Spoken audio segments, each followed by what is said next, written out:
রানা, তুমি পেয়ারে বেতন দিছো? জি স্যার দিছি, অগ্রিম 1 মাসেরও দিছি। শান্ত, তোমারটা?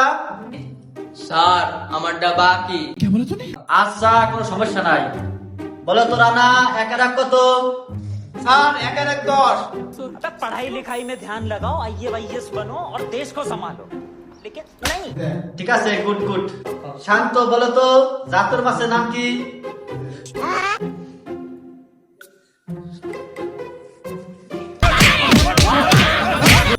A few moments later.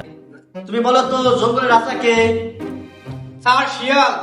अच्छा ठीक है समझ गया। শান্ত, তুমি বলো তো নিউটনের নারীর নাম কি?